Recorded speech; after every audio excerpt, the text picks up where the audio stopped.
There we are. All right. There we go. Full screen. All right, everyone. So my name is Jocelyn Ramirez, and I am the chef and founder of plant-based food business called Todo Verde here in Los Angeles. And I started Todo Verde back in 2015, really because I wanted to create more access to healthy plant-based food that felt culturally relevant.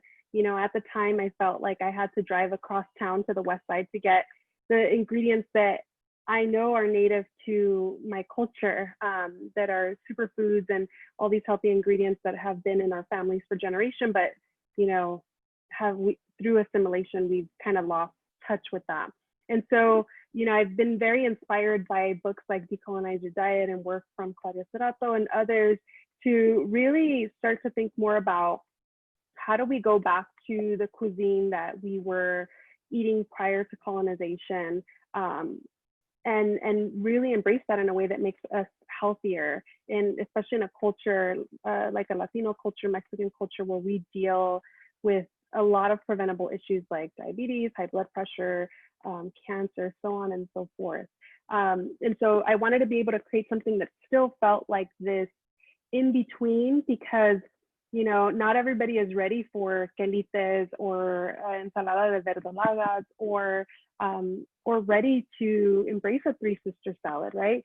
And so I thought, okay, let's find the in-between, which could be a jackfruit carnitas or a cheese, which are some of these, you know, post-colonization dishes, but I wanted to make something that felt like approachable for wherever people are now. So we're gonna get right into our first recipe, which is a queso fresco. And once we have that queso fresco set aside and cooling, we'll get into our jackfruit component of the recipe. And then we'll work a little bit on the components that are gonna top our tostada. I already have a couple of tostadas set aside for us to use to layer on all the different ingredients. I have a pot of beans, frijoles de la olla, that I cooked before class. And I really, really love Instant Pots. If you don't have one at home, it's something to maybe consider. I literally cooked solid, hard, dried beans in about 40 minutes. No pre-soaking, none of that. And they come out super soft, super delicious. And I really love the Instant Pot. So it really saves a ton of time. And so I did that before class. And so we'll get into our cheese to start off. And let me go through the ingredients and share a little bit about why I use these particular ingredients and how they bring this particular recipe together. So first off, I have some raw cashew pieces. I like to use raw cashews here because if they were toasted cashews, the toastiness would add to the flavor of the cheese that I don't necessarily want. The cashews are meant here to be more of this textural component rather than a flavor component. So I'm almost trying to conceal the fact that there are cashews in here. I don't want folks to taste it and be like, oh my gosh, this is a super cashew flavored cheese. So raw cashews is best. I use the pieces mostly because they're cheaper. They're going to get blended up. It doesn't matter to pay the expensive higher price point for whole cashews. And these have been soaking for about a couple hours. You want to soak them for some time. If you have a high power blender like I do, I'm using a Vitamix today, then you can soak them in some warm or hot water for about 30 minutes and that should be perfectly fine. But if you have a home blender, you want to make sure that you soak them for at least a couple hours or perhaps overnight. And I'm going to dump this water out. So this water will not be used in the recipe. It's just enough water to cover them and let them soak until they're really nice and soft. And then I'll also be using almonds. And so almonds will be another component to the dish that again provides that texture. You might notice the flavor of the almonds slightly more than you would the cashews. And so again, these are just raw almonds. I have whole almonds that still had the skin on them. And I've been soaking these as well for about a couple hours. And you can see how quickly and easily I can take the skin off of that almond. And the reason you want to remove this skin is mostly because of the color. So cheeses are usually a white, off-white color. And this brown will probably create little specks of brown throughout the cheese. If you're okay with that, you can leave that on, but I'm gonna go ahead and remove that from all the rest of my almonds. You could also get blanched and slivered almonds. Those typically work really well, and I have some in here. You can see those little slivers in there.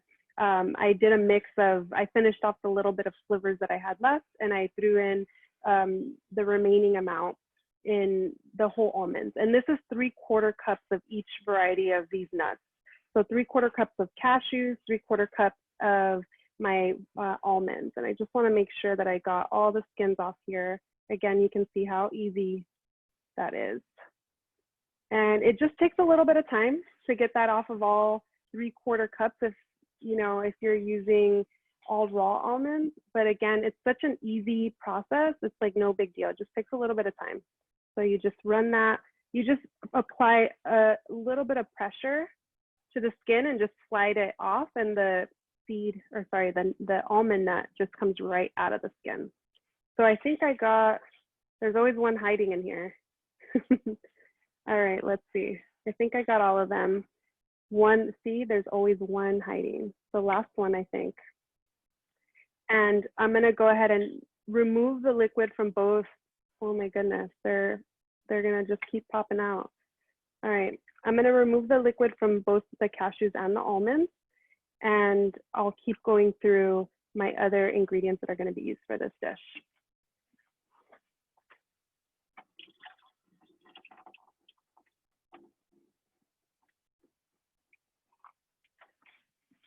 So there we have our almonds. Let me remove the liquid from the cashews, just throwing that into the sink.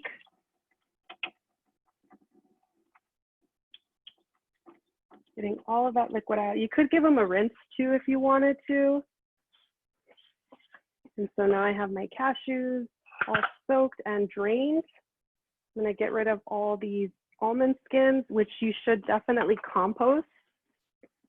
And I'm gonna throw those directly into my blender cup, which I have here. I have a Vitamix, which I love using because it also, it obviously is high power. And so it blends everything really smoothly, but it also has a, what I'll show you in a moment is the tamper, which helps you scrape down as you're blending and make sure that everything hits the blade and that it's all mixed in. And I have my 3/4 cup of raw cashews all going in there.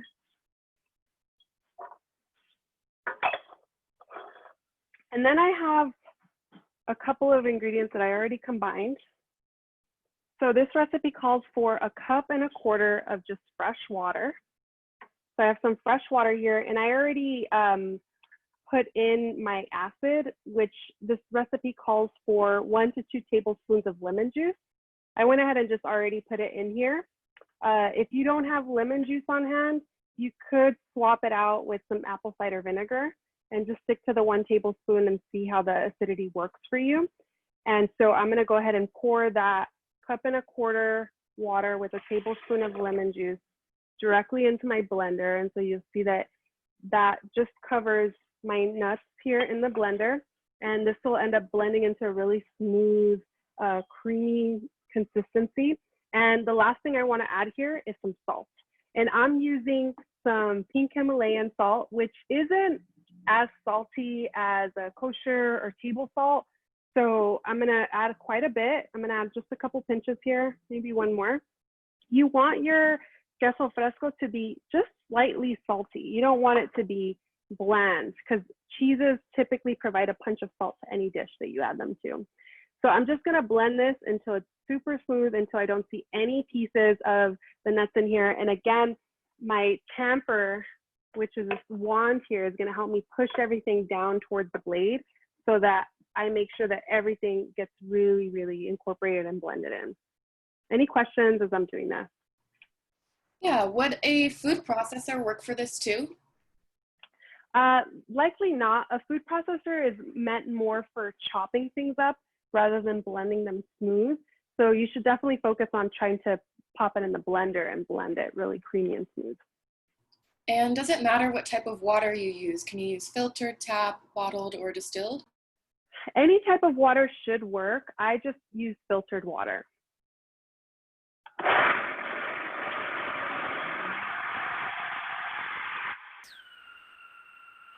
And for people who don't have a super high-powered blender, would it be necessary to soak the nuts for a couple of hours beforehand?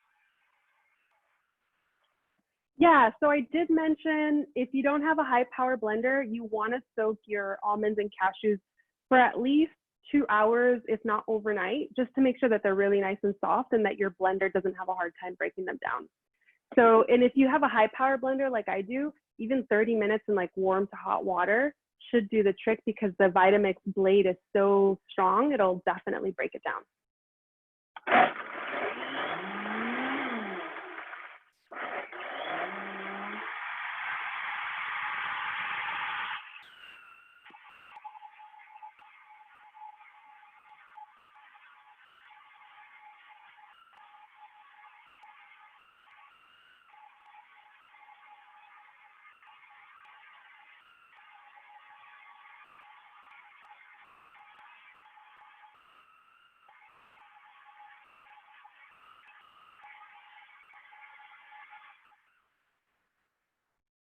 And I forgot to add one ingredient here, which is totally fine because I can still add it in.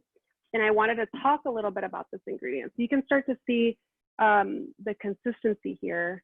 It's still pretty thick, but it's nice and smooth. And so that's the consistency that you're looking for. The one very important ingredient that I haven't added yet that I need to add is agar. And I want to talk a little bit about this agar, which is a vegan gelatin.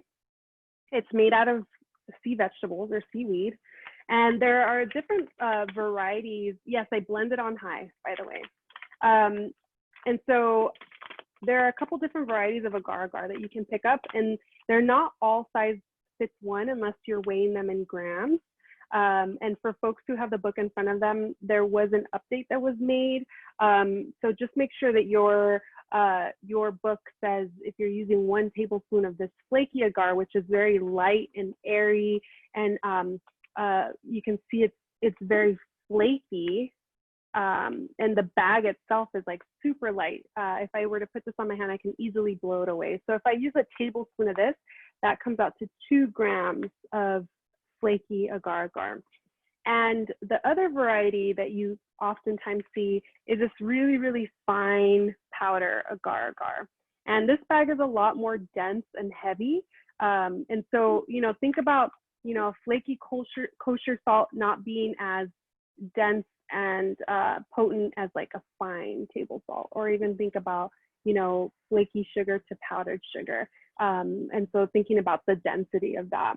And so if you're using this fine agar, then you're going to use 3/4 teaspoons.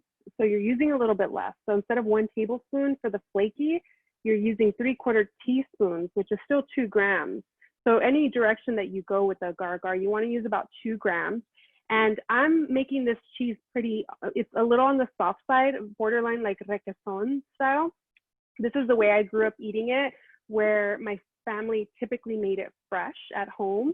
And the cheese ended up still being a little bit soft, not as crumbly, definitely not as hard and crumbly as like a cotija, which I think some people sometimes confuse the queso fresco with the cotija. And so I'm going to be using this fine agar. So I'm going to be using the 3/4 teaspoons, and I'm going to go ahead and just put that in the blender and blend it in for the last few seconds that I have left to just make sure everything's nice and smooth and incorporated. And so 3/4 teaspoons. So I'm going to use the 1/2 teaspoon, the 1/4 teaspoon. I already have those handy. And I'll go ahead and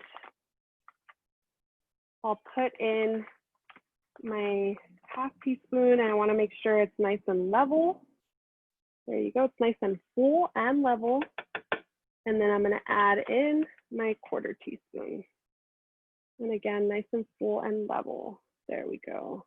You can see that's in there, and that's going into the blender. Hey, Jocelyn, would we be able to find agar at Whole Foods, and same with a cheesecloth? And same with, the cheesecloth. Oh, okay. Yes, so the type of agar that you typically find at your health food stores is more than likely going to be this flaky one. And it's oftentimes this brand as well. It's this Eden brand. And so you can get this at Whole Foods. You can get this at most health food stores. Now, when you start searching online, that's when you'll find a lot more varieties available. And so this agar I got through an online wholesale vendor, and we buy cases of it for Todo Verde. And so I'm using this one right now, which is I'm facing the label towards me, but it's a agar powder. And if you go to an Asian grocery store, you could find it there too, although sometimes it's sold in like a block, a little brick. Or you can also buy it in something that looks similar to like glass noodles or something like that. And you would just, use the amount of noodles essentially that you want. And agar is very similar to animal-based gelatin in that it needs to be in water that's heated to a certain point for it to dissolve into that liquid and then really activate the gelatin. So that's the same exact thing that we're going to be doing here. This solution that we have blending in the blender is going to end up going into a pot to get heated to activate that agar. If we were not using agar, then we wouldn't need to necessarily heat up this recipe, but because we need to do that. That's an important step in the recipe to make sure that it activates the agar. And that way when we pop it in the fridge, it solidifies. That gelatin is really molding it and holding it together. So I added my agar to the blender. I'm going to give this another couple seconds to just blend and incorporate completely, and then I'll add it to a small pot I have on my stove. And really important, make sure that pot is not heated up. Just with agar, I really like to put the ingredients in with the agar and then turn on the heat and slowly let it build up rather than it like being really hot already, because again, it's activated by the heat.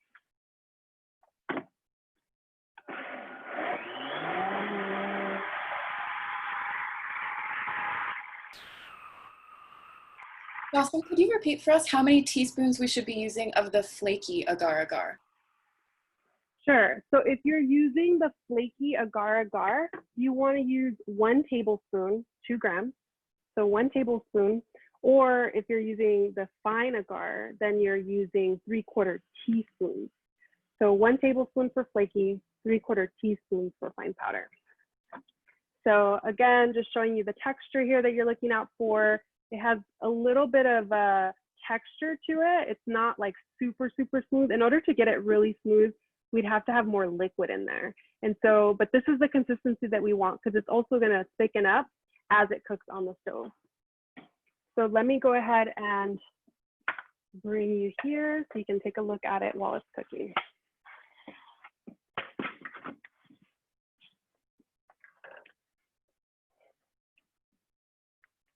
All right, so I'm gonna bring you over to my stove just so you can see the process as it's going. We'll move things over slightly. There we go. So I have just a small pot here that needs to have some little watermarks on it. And I am going to grab my spatula .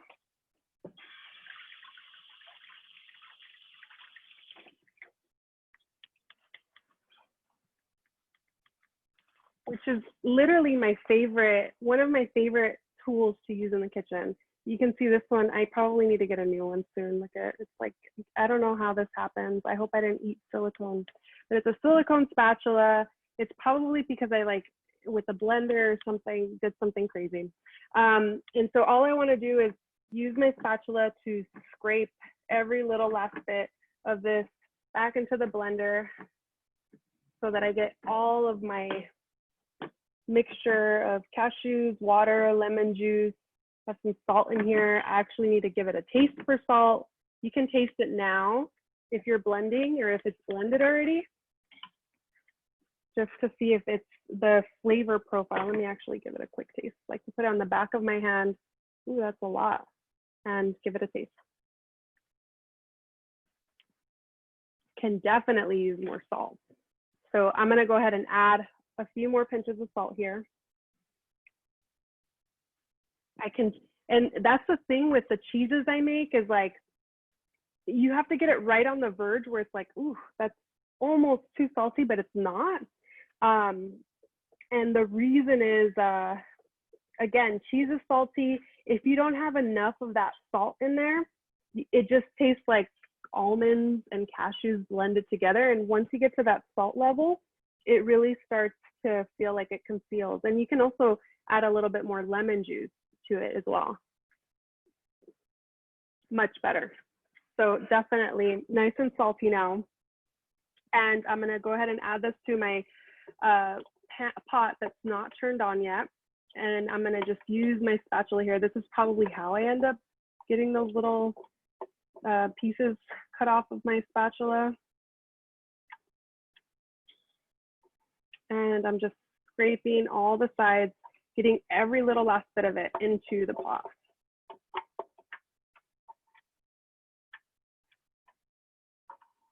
I'm all about always like scraping down everything. I actually used to have one of my staff members, she worked with a baker, and when they would make the cupcake batter, they would put it into huge cambros, which are containers that you can use to measure out how much of any, you know, food item you have in there. And in this case, it was her cupcake batter. And they would make enough of the batter for, you know, 100 cupcakes. And then they'd always come up short with like, you know, 2 cupcakes missing. They could only make 98. And the owner was like, you have to scrape everything. And sure enough, scraping was the last 2 cupcakes that they always ended up short. So get every little last bit of it into there, into that pot. And now I'm gonna go ahead and turn up my heat, or turn on my heat. And I'm just gonna put it onto like a medium-low temperature. And you know, you can see my mixture in there. All I wanna do, and look at how loose this is right now. So take note that right now, it's really loose. It's like almost as if you were just making like a thick sauce to coat something. I want to say like a hollandaise sauce, or you know, something of that kind of consistency, or almost a, you know, if it was just a little bit more liquidy, it'd be like a cream of something soup. And so notice how it just drips off of my spatula. So by the time we're done here, you're going to see the difference in consistency. It's going to be much thicker. It's going to stick to my spatula a lot more. So what's happening is the agar is going to activate and immediately start to thicken this solution. I shouldn't say immediately. It'll take a few minutes for it to happen, but also there'll be a little bit of evaporation happening as we're cooking. Some of that water is going to evaporate up.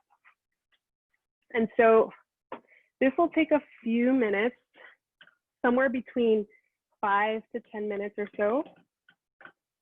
And again, I'm on that medium heat. And I just like to keep my eye on it. I like to make sure that I'm stirring constantly so that it doesn't stick, and that I'm also scraping the sides. Again, this is why I love my spatula, because it gets into every little corner of the pot. If you don't have a spatula, you can use a whisk. That'll help you, or you could use like a wooden spoon or something like that. And so I want this to start to get slightly, you know, bubbly. And it's not going to simmer like a soup where it's like bubbling everywhere. It'll bubble like in certain spots, and like, you know, it'll kind of, you know, blow at you here and there, and like bubbles throughout, maybe like 2 or 3 bubbles throughout. And so I'm already starting to notice how it's not dripping off of my spatula as quickly as earlier. It's already starting to slightly stick onto my spatula. Notice how slowly that drips off now. That's already the agar starting to become activated here. And I'll bring you over in a second so you can see into the pot. I just want to get a little head start here. And just constantly stirring, constantly scraping, making sure that I'm cooking this pretty evenly. It's not sticking to the bottom. This is not something that you'd want to just put in the pot, turn it on, and walk away from. You want to kind of hang out and make sure. So notice how that's starting to stick a lot more. It's not even dripping off of my spatula, really. I really have to shake it to get that off. And so we went from like a cream of something, cream of potato soup, to now slowly getting a thicker Now you can see as I mix the ridges of the, the ripples that I'm creating by moving the spatula around, they remain. And here's one bubble happening there. There's another bubble. So see how it doesn't really simmer throughout, but you'll see little bubbles here and there. And I want to keep cooking this and getting it a little thicker than this. We're about halfway there. Maybe a little bit more than halfway. But essentially what I want to do is get to the point where this really is like stick to your ribs. It sticks to the spatula kind of consistency. It's nice and thick. It's almost like a nice thick creamy cream cheese. I'm gonna lower my heat slightly, medium low. Because I wanna, this isn't one thing that you wanna just do really fast. I like to do anything, just take your time with it, and that way you have more control of what's happening.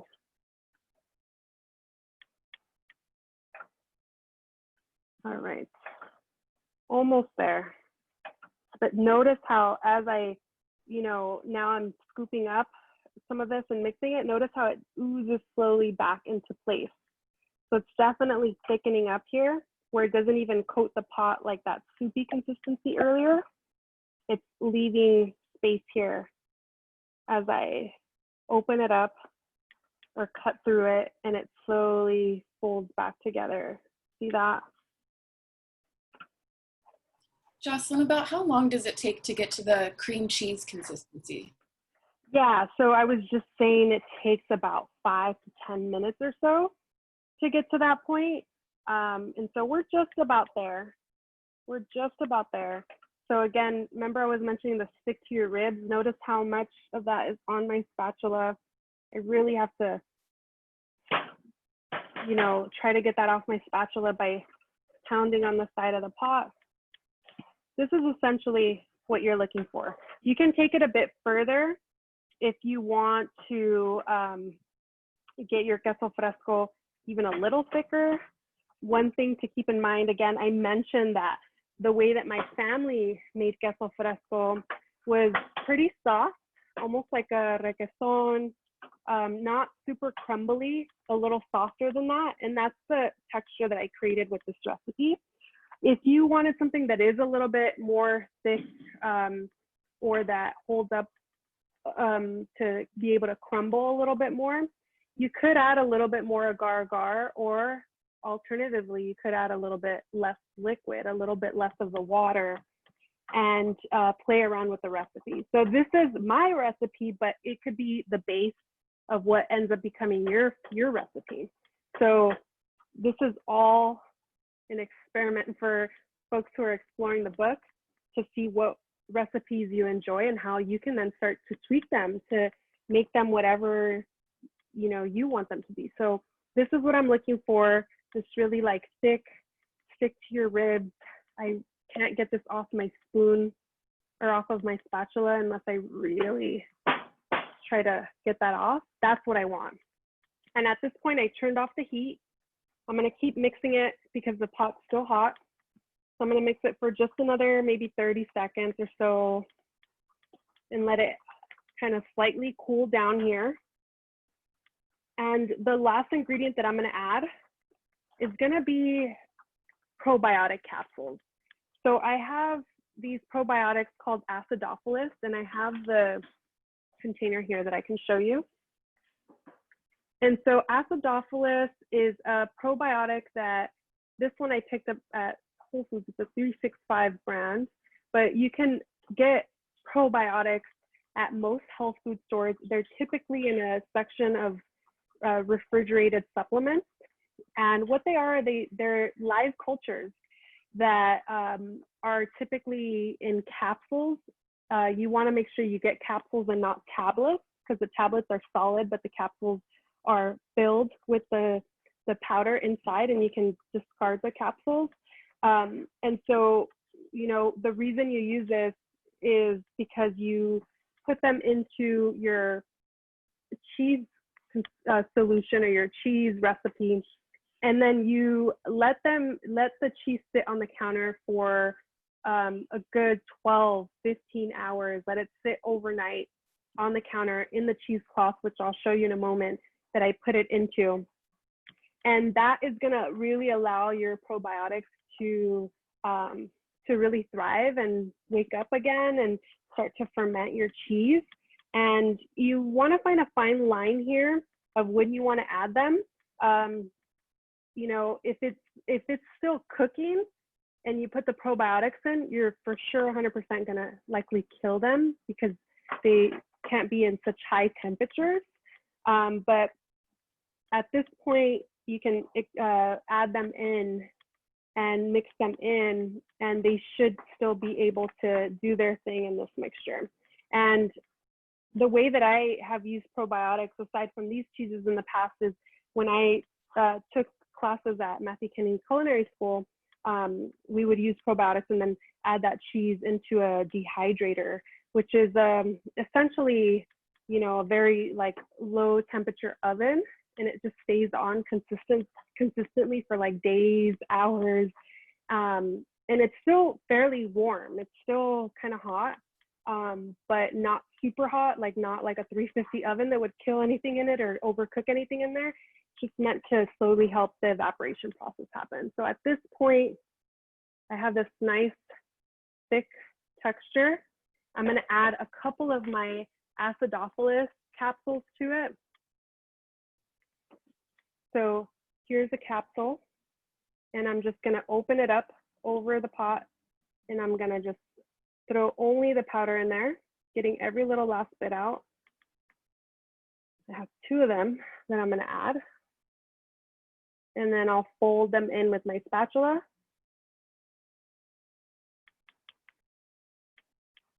And I'll just mix that in until it's all fully incorporated.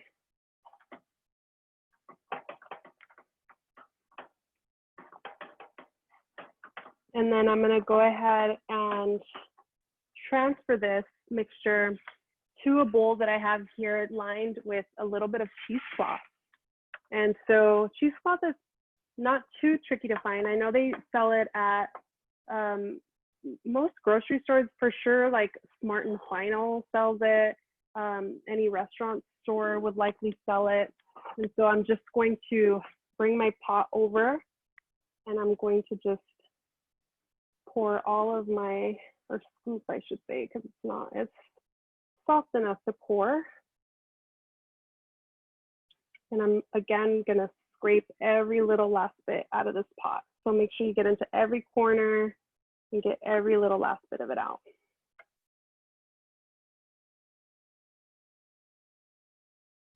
Any questions about our cheese?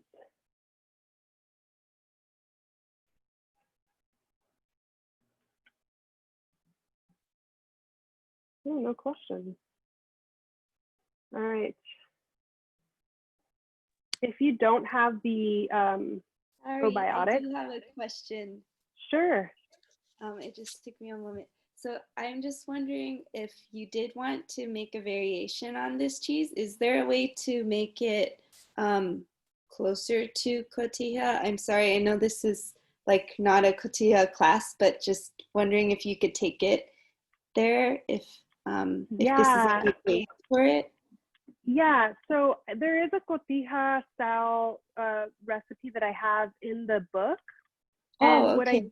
And so what I do instead is I use a food processor to grind up the nuts. And so there's still like a crumbly texture to them, and they're binded together with a little bit of olive brine and other ingredients that kind of help them stay together. And you put them in a cheesecloth similar to what we're doing here, and then really, really squeeze that cheesecloth and let it sit in the fridge, like super squeezed together, trying to remove any excess liquid and try to get it dried out again. And so that would be alternative if you wanted to make a recipe that was more crumbly. This recipe, I don't think that you can get it to that point where it'll really crumble like a cotija. Okay. So what I'm gonna do is I'm gonna just place my cheesecloth over, and I'm gonna use my hands here to just help me form the bottom of this cheese. So, you know, usually you have a flat bottom. I have it in a bowl that'll be a nice shape for the cheese. And then the cheesecloth here is mostly textural. So it's gonna give the cheese a nice exterior texture that looks cheesy. But it's not like we're trying to squeeze any of the liquid out of it. And so now I have a nice flat bottom. This is obviously is breathable. So you would let this sit on your counter for 12, 15 hours and let the probiotics do their thing. If you have other probiotic, you know, alternatives that you can use, you can definitely explore what that recipe will look like. Like Jessica Wang, I wonder what a miso queso fresco might taste like. That would be pretty interesting. That would be so cool. That would be super cool. I'd love to taste that. You know, or you can use acidophilus or other probiotics that you might have on hand. I know in a past class, somebody has asked about, and I always say this wrong, but Rejuvilac. And so you could potentially use something like that, which is like a liquid form probiotic, and exclude some of the liquid that we use to blend the cheese solution, and then add that at the very end so that you don't cook off the probiotics. So that is our cheese in a nutshell. I have one in the fridge that I made prior to class that I'll use for the assembly of the dish. Let's get into our jackfruit just to make sure we have enough time for everything. So I'm just gonna put this on the back burner. I have a skillet that I'm gonna turn on and start to preheat now as I talk a little bit about the jackfruit and get things going. So I'll just put that on super low heat just to get it up to temperature, a very low temperature here. And I already started to break down some jackfruit prior to class, so I have a little bit of a head start. I'm using here 3 cans of young green jackfruit. Really important to use young green jackfruit. I've had some people that have reached out and they're like, oh, is it possible to use a fresh jackfruit? And typically, no, you can't really use a fresh jackfruit for this class or for these recipes because they grow in tropical regions in Asian countries and Mexico. By the time they're exported and brought here to the United States, they typically already have developed some of the sugars in them, which means that you will have a very sweet fruit that you're trying to mask with these savory ingredients. It doesn't really work. And so the young green jackfruit has essentially already been broken down and preserved where it kind of holds in that green stage and it doesn't have any sugars developed. It's a blank canvas, a very neutral flavored ingredient. It shreds very much like a meat. And when you get it out of the can, let me bring this over.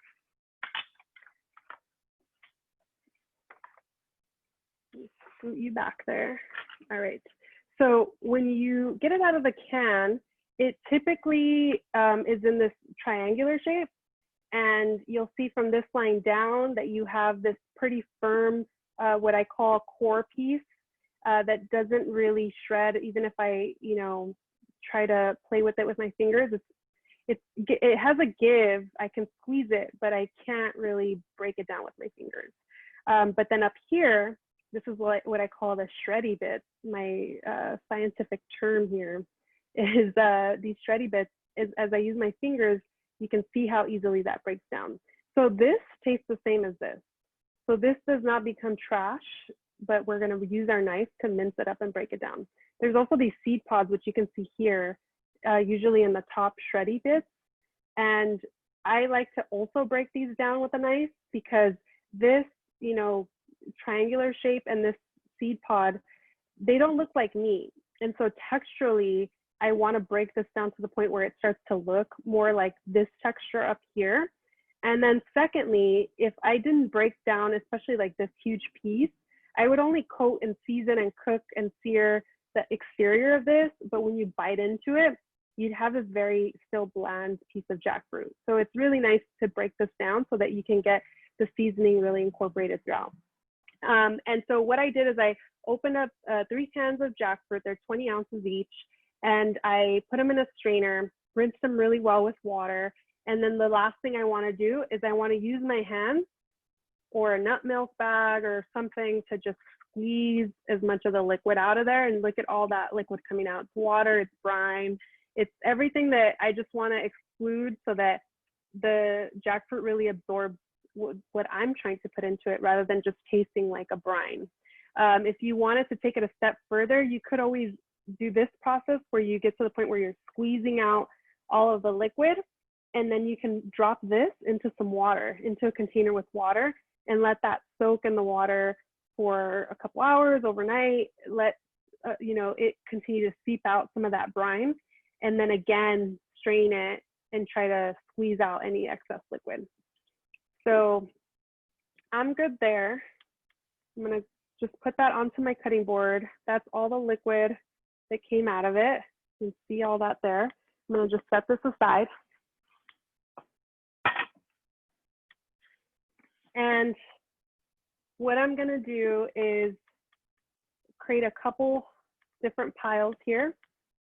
You'd have your pile of jackfruit that needs to get broken down, and then a pile that's ready to go, shreddy bits that looks good, and a pile that needs to get broken down even further.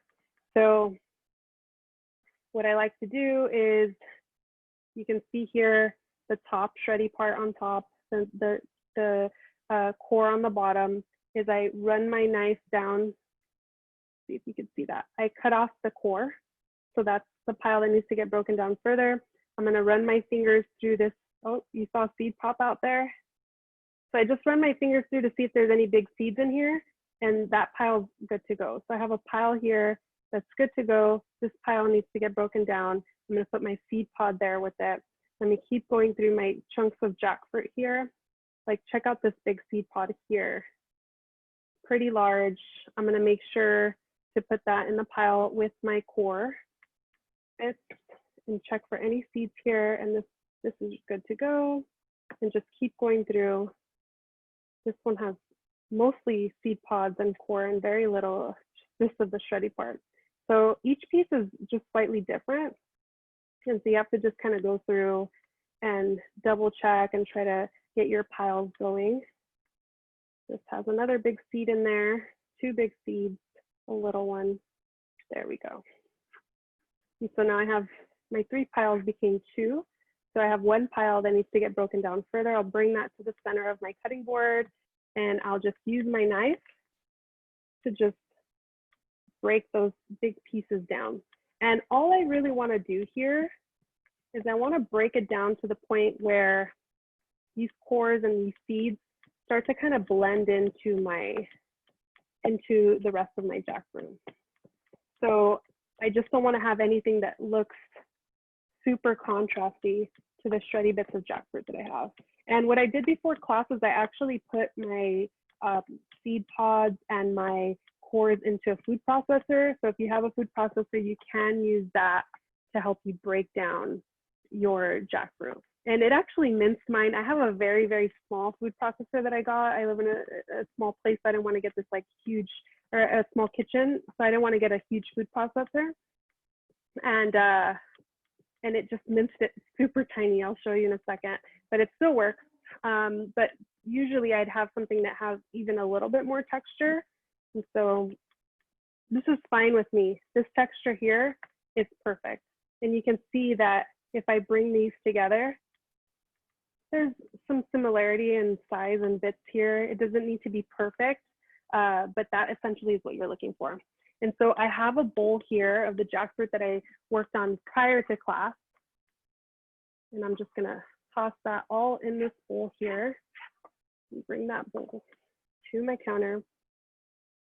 And the last thing that I wanna do here is I wanna use my fingers to just run through any big chunks of jackfruit that are shreddy. So if I have any bits here, like for example, this, you know, it's still a fairly big chunk. I just want to run my fingers through and break that down.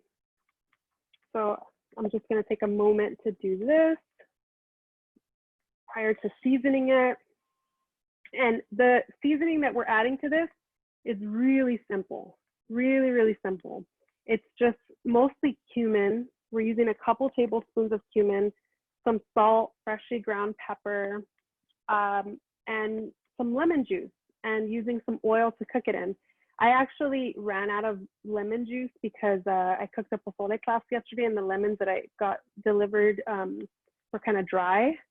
So I am instead using orange juice, which is another alternative. If you have orange juice on hand or an orange, you can use that. pretty much anything that's like nice and citrusy. Even if you had a pineapple juice, that could work really well. And so all I want to do is just get this. And so you can see how my food processor broke that down pretty small. I would prefer a little bit more texture, but it's totally fine. Not a big deal. So again, just checking for any big, like check out this big chunk right here. Just want to break that down, and you'll see them more as you're cooking it off in your skillet. But I just try to get as much of it broken down prior to cooking it. All right, I think I'm good. So I'm going to give my hands a quick rinse, and then I'll get this all seasoned up.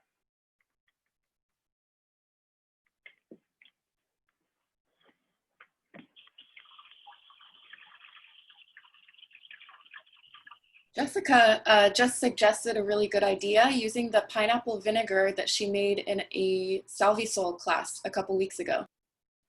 That sounds amazing. That's such a good way to use, you know, something that's like acidic, slightly sweet. I definitely like using something in here that does have some of that sugar because that helps with the browning process. But a vinegar sounds really, really good. Pineapple vinegar.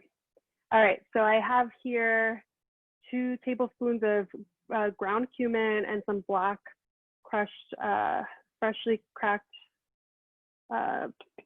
pepper. I'm like, what is that ingredient called? It's called pepper, Joss. All right. And then I have some salt that I'm going to add. Again, salt according to the saltiness of your salt. That's a lot of salt in one sentence, but seasoned according to that. I might add more, but I'll give it a taste. And you can taste this, you know, early on because it's Jackfruit, it's not meat. So you can eat it raw. You can also taste it to just see how bland, like I mentioned, how bland it is.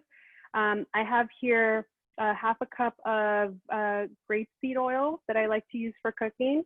And so I'm going to add about half of it now, and I'm going to keep adding as it cooks, just because I like to keep adding and making sure that it's like getting nice and crispy with the heat.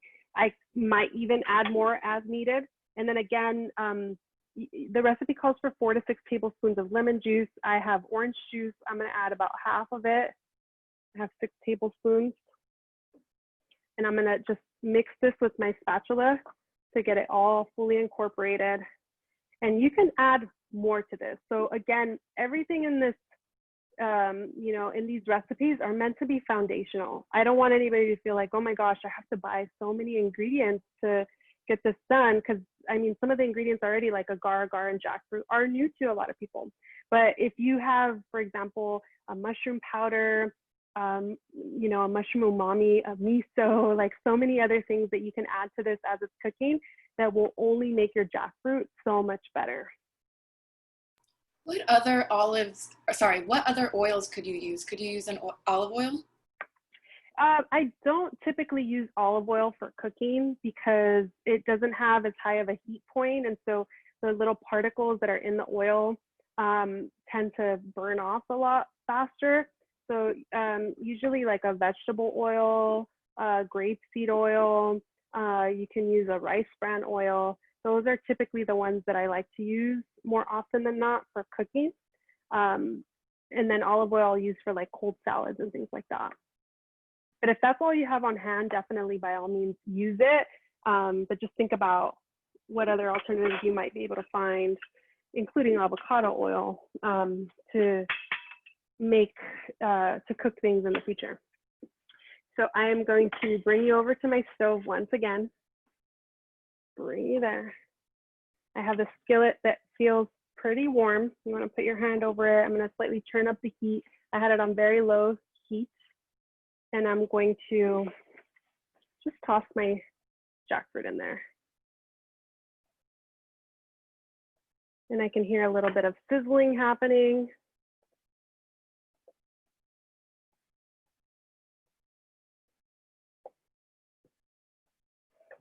And I think I asked this earlier, but I can't remember if anybody is cooking along. All right. So I scraped almost everything out of that.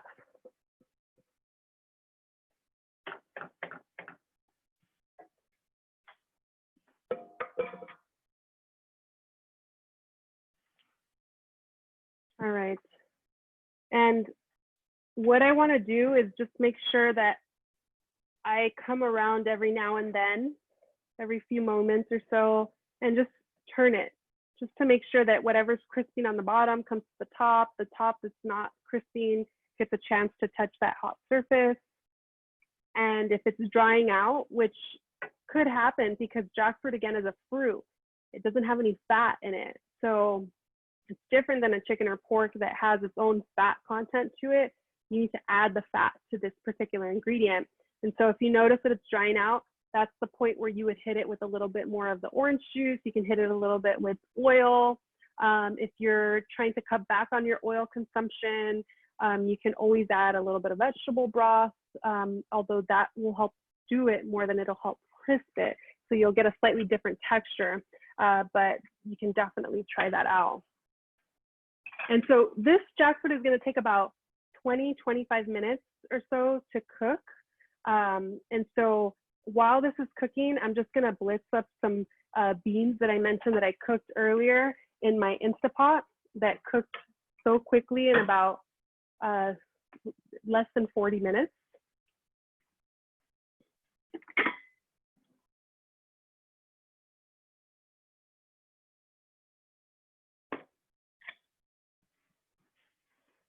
And so I have here my frijoles de la olla.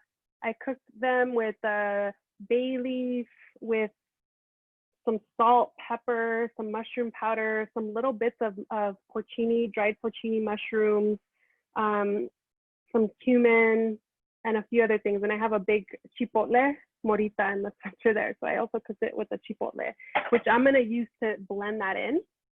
And I'm just gonna use a hand blender to break that down. But I wanna take out my bay leaves out of here. I'm pretty sure I added 2. Oh, perfect. The 2 bay leaves, getting that out of there. And then all I have left is just the beans with the chipotle and the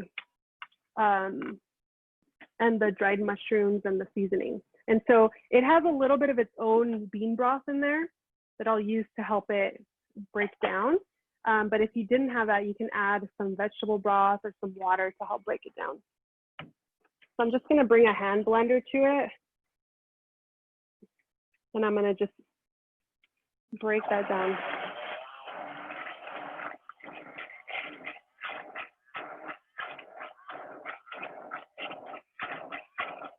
And let me see if I can show you. If you don't have one of these hand blenders, we use this all the time in the kitchen. I actually just picked one up for home. So you can use a bean masher, but it's really awesome because it just helps make it a super smooth consistency. And I could smell the chipotle in here. It smells so good. And so anything that you use to flavor your frijoles will just make your tostadas so much more delicious. I like to think about cooking and making food that where every single element of the dish tastes good by itself. Like you could eat just a cup of these beans by themselves without being on a tostada and everything else, and it would just be super delicious. So I'm gonna add just a touch of water to these to break it down just a little bit more. It's a little thick. I'm gonna add a touch of water just to make it a little bit smoother. Meanwhile, let me double check here on my jackfruit where I can already see some of that browning happening here.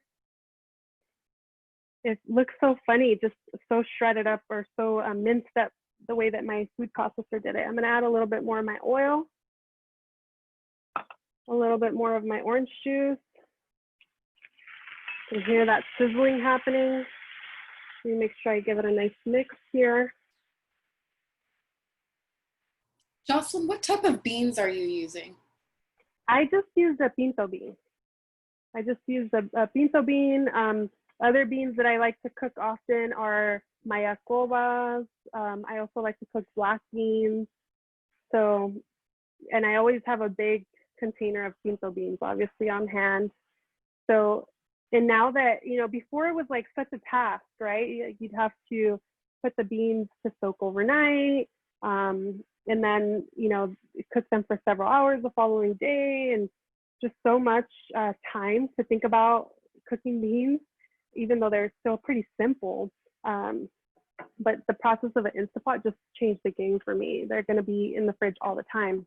So I'm gonna grab the bowl that I was using for, actually, let me grab one of these bowls, add some more water to my beans.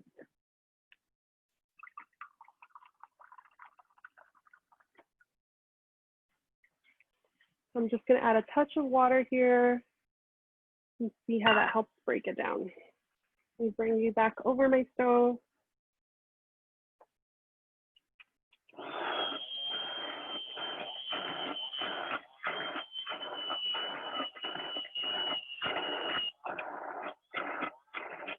Let me actually turn up the speed.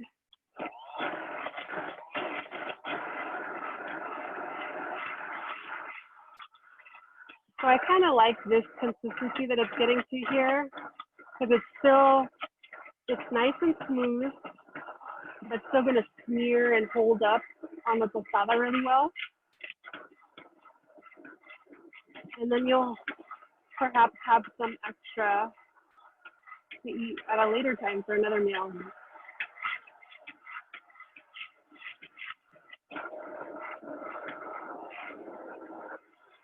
There we go. And as easy as that. Some mashed beans, which I prefer rather than refried beans, which typically are fried again in oil or lard.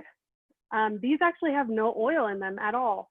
So, you know, it could be a nice touch if you wanted to include some of that fat content to make an even more luscious batch of smashed beans, adding a little bit of oil to them. And, you know, thinking about oils, I know a lot of times nowadays people say, you know, I don't want to eat oil, it's not good for you. Like for me, it's a matter of thinking about the type of oil that you're using, because, you know, oils that don't solidify even in cold temperatures, for example, avocado oil, olive oil, grapeseed oil, you know, you can pop this in the fridge and it won't solidify because it's not a saturated fat. So, you know, butter and coconut oil and things like that, those are saturated fats. And so you should really limit consumption of that type of oil or fat rather than thinking about these other oils that are actually typically could be pretty heart healthy. It's good to have some of those oils. And, you know, you can get oils from a variety of different things. Aside from just like a bottle of oil, you can eat it in nuts and seeds and different ingredients. All right, and I put this kind of at a higher temperature, so I'm gonna just keep mixing along here and checking on it because I just realized our time. You know, I took a while to go through the cheese and all that. So I just want to make sure that we have enough time to get everything done here.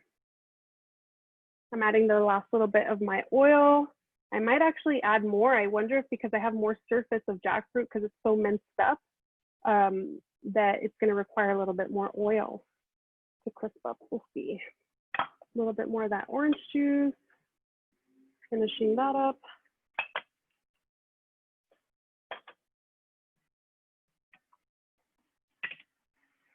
All right. And then the last things that I just need to bring together are the things that I like to use to top my tostadas, which are typically some shredded cabbage, a salsa, some radishes. You know, you can top it with, if you wanted to make a cashew cream, you know, so you'd have the queso and then some crema over the top. That could be really good. A salsa de chipotle could be really good.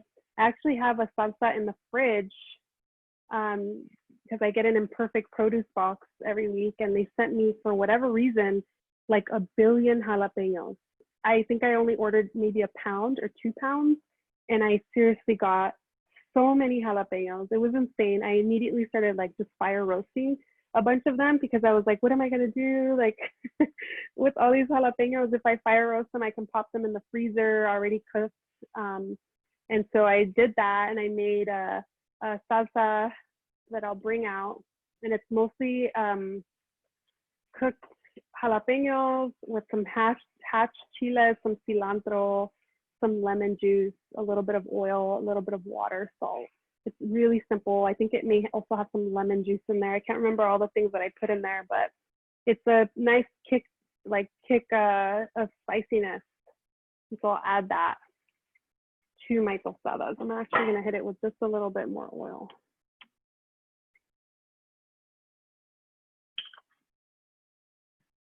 And like I said, for this jackfruit, if you want to, you know, continue to add more seasoning and ingredients to it, you can definitely keep playing with it as it's cooking. And the amount of cook time, I know I mentioned 20-25 minutes. Some of it is also kind of based off of preference, because I know some people are okay with a jackfruit that's still kind of soft, that has some searing. You know, like for example, like they might already be eating a jackfruit that's like that color. Oh, that fell on my computer. Awesome. Let me bring it back in here. I have to clean my computer so often nowadays. So at least I know I have a nice clean surface here. But you know, that has some of that searing happening. Whereas I prefer it to be cooked off even more so that it's like pretty, it gets to like a pretty crispy consistency. All right, and then as that's cooking, let me grab my other ingredients that will top my tostada.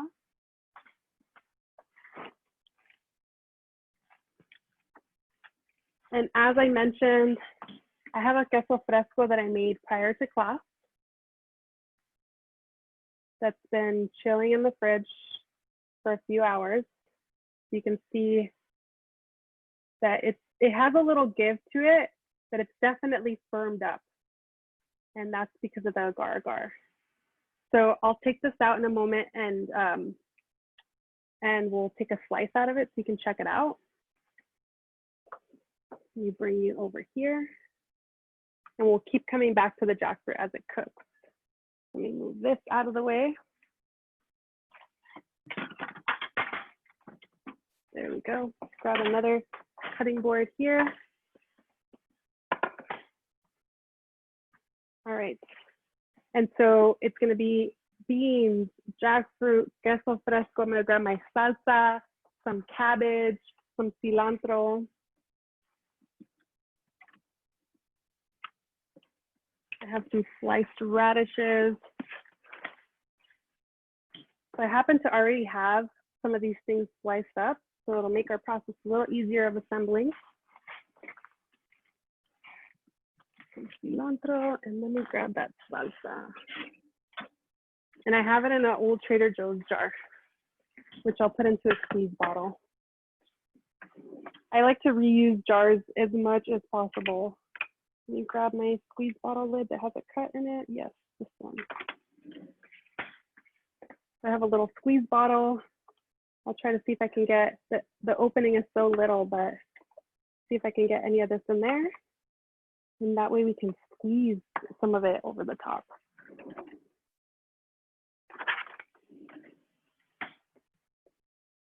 And I like to keep my cilantro in water in the fridge. It just helps it hold a lot longer. And the radishes that I'm using here are actually a black radish. Again, I'm using imperfect produce here. So I already have some sliced black radish, cilantro for garnish. I'll add a little bit of this sauce to a squeeze bottle. Oh my goodness, I need like a little funnel to get this in. But I thought that could be pretty cool to get a little bit of that salsita in there. Just squeeze little dollops over the top. Next project, get a funnel, Joss. But any other questions as we're getting close to wrapping up our dishes for our ingredients, prepping our ingredients for the dish?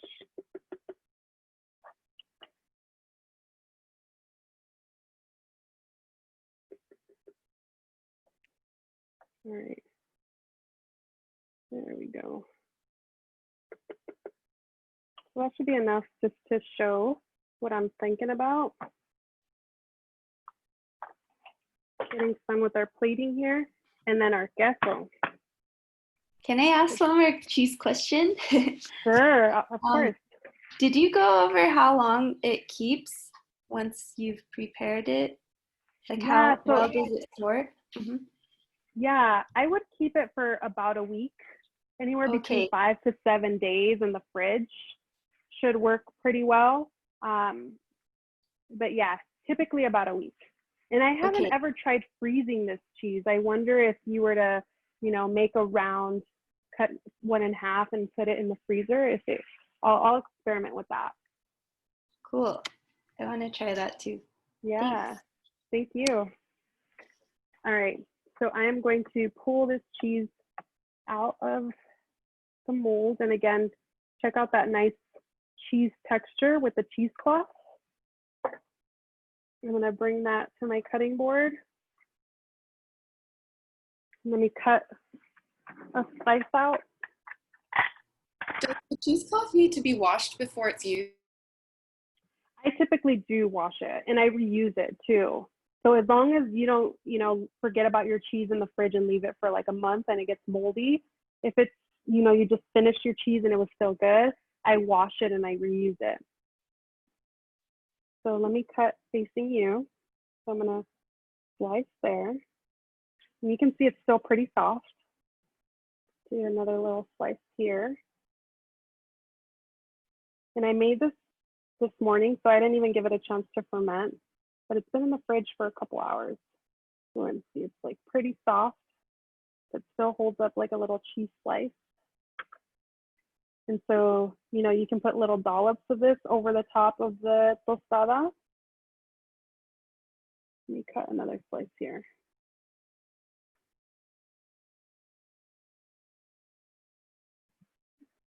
Yeah.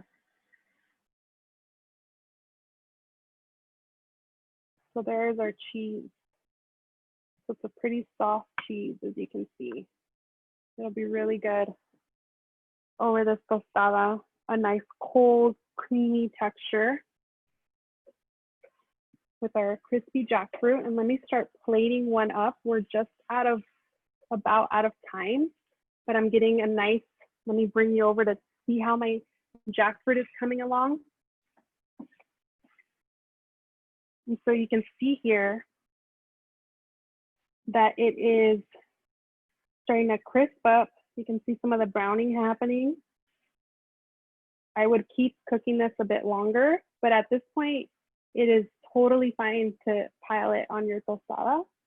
Again, this is where it comes into the preference, whatever you prefer. And the more that you keep cooking this, it'll continue to cook down. So it'll look like you have a lot less jackfruit in here, and it'll brown in all edges, all little bits of it will keep browning. So in the interest of time, I'm gonna plate our tostada just to show you what the finished process looks like. So I have a couple of tostadas here. I'm actually gonna just use one for now. So I have one tostada, and I'm gonna smear it with a nice smear of beans. So I'm just gonna grab a nice spoonful here. Ooh, I could see some of that chipotle there. So I'm just going to rub beans all over it. And I love this consistency because it's still nice and thick. It's gonna help hold the jackfruit on there. I like to get all to the edge. There we go. So there's that one. And then I'm gonna put a little bit of jackfruit over the top.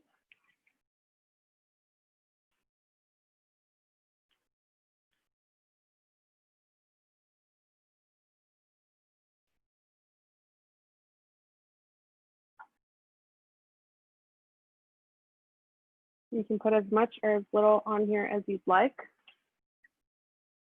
Super steaming. Put that on the plate. And then I'm gonna put a few pieces of my cheese here.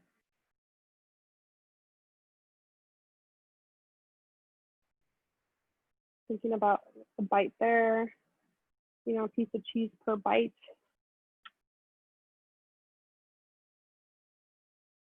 Maybe one in the center. And then let me get my salsa. I have this green salsa here in my squeeze bottle. Again, thinking about bites. And you could also, you know, just squeeze over the top, whatever works best. I think there's like a piece of chile or something stuck there.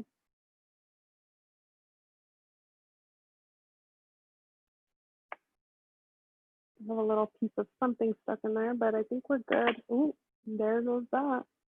Whatever was stuck.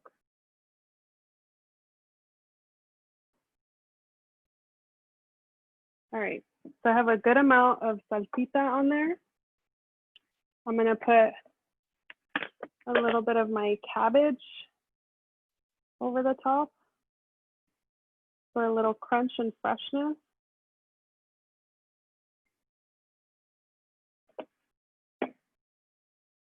A little bit of my radish, which I actually am gonna cut into smaller pieces. I'll cut those two into smaller pieces so it's not such a huge chunk of radish you're biting into. Use the same knife.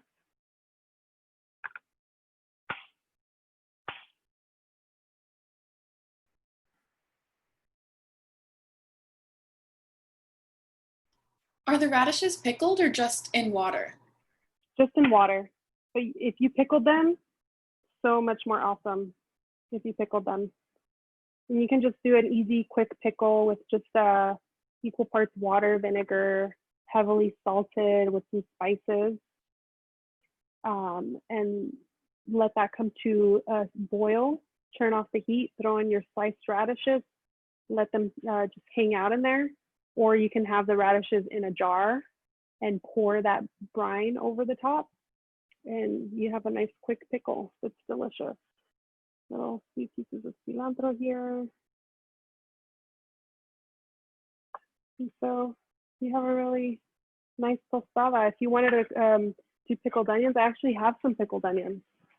That could be another really good. Let me mix my jackfruit up here so I don't burn it.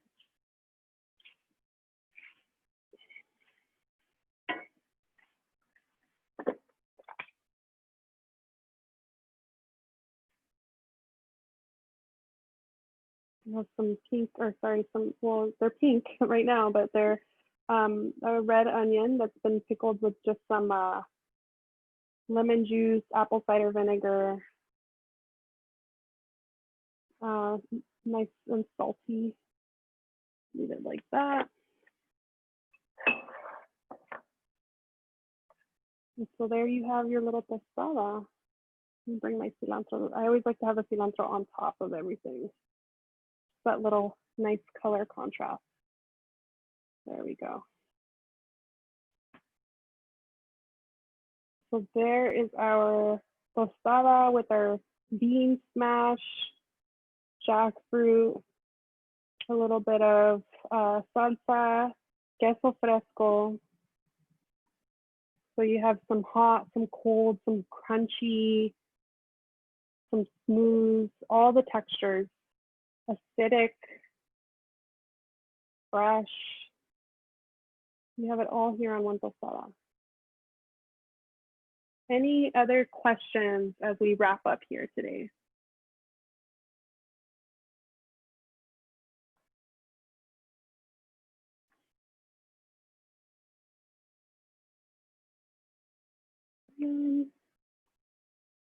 I'm still cooking my jackfruit just because I'm gonna make another one and have it be even more crispy.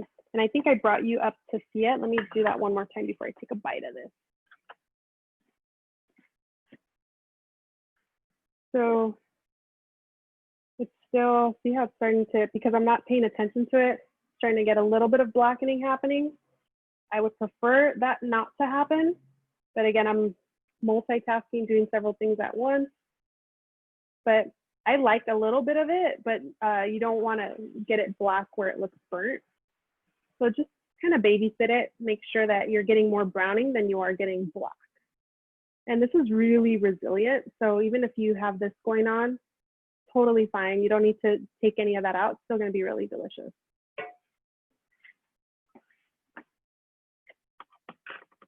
All right. Let me take a bite of my tostada here. Look at that. It's like a super firm, this is like almost a whole meal. Oh, notice that I said almost. So I'm going to go ahead and take a bite.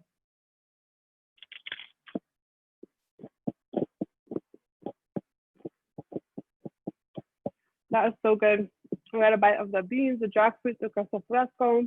I got a little pickled onion. Super yummy. Those beans are really yummy.